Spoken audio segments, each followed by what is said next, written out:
Hello and welcome back to another Reverse 1999 video where today we're gonna be summoning for 37.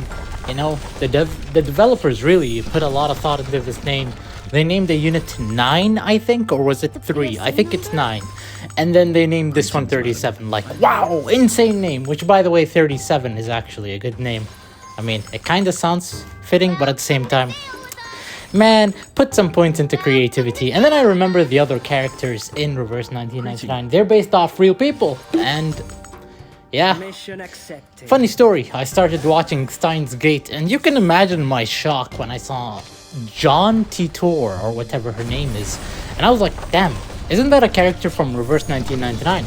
So I look up John Titor, and I find out that this guy is a time traveler from the year 2030 something, and he came to the present to warn us about stuff, or just tell us about the future. And really? No. That's where we draw the line? Why does John Titor speak in numbers in Reverse 1999, of course? Because I'll be honest with you, like, a part of me is just confused. Like, how many characters in Reverse 1999 are really original? Aside of Sinetto, Matilda, and some of the Foundation members, it seems like every character just isn't original.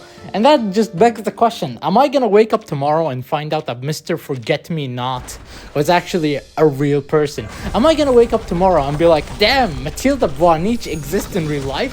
French people are real? What? As you can see, we ramble a lot on this channel until we actually summon the damn thing.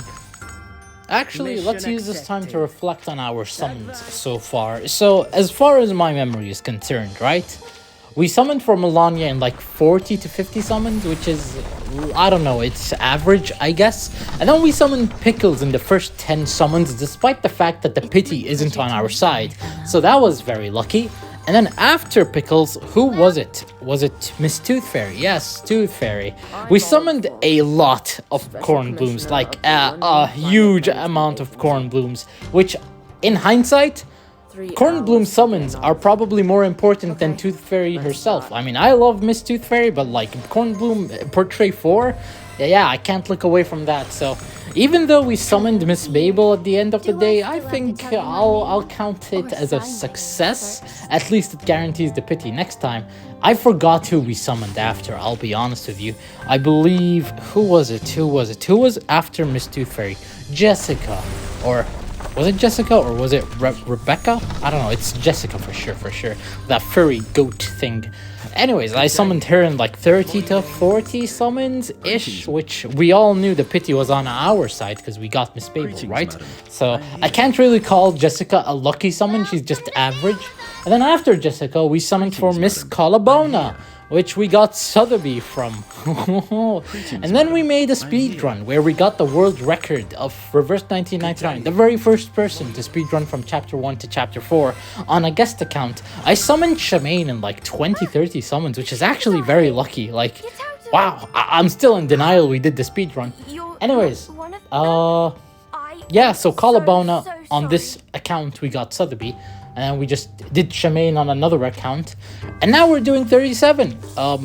We have the guaranteed pity, but as much as I would have loved to get 37 immediately, we're doing a lot of summons and we're not seeing the 6-star. It's like, come on, Reverse, come on. At least be lucky with me once. Just because I summoned Pickles in the first 10 summons doesn't mean every summon after has to be miserable hell to get through, because it feels bad, you know? I want the unit after 37. I don't want to have to use all my Unilogs and tears, which, you know, at least this game is kind with F2P players. If you want a unit summoned, you will get that unit. It's just, if you want to get portraits, that's where you're getting a little greedy. But yeah, I really like how F2P the game is so far. And yes, I say F2P, I don't say free-to-play. This is just, I swear to God, if I see one comment talking about how I say it this way instead of that way, oh boy,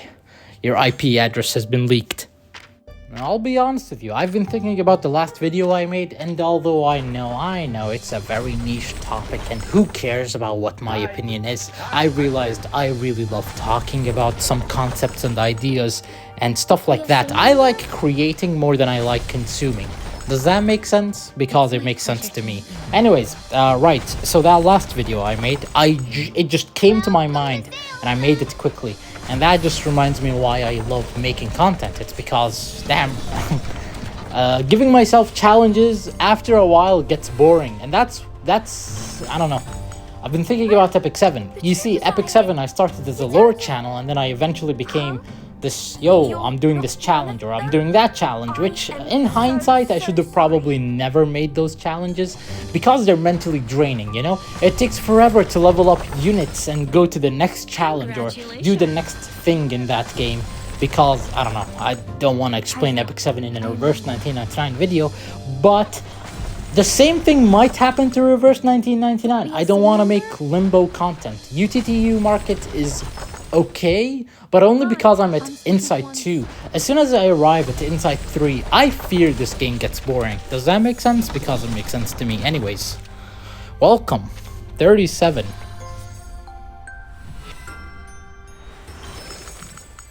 Amandelbrot said, "That's right. It's just like the island. I'm a part of the set, just as I'm part of the island."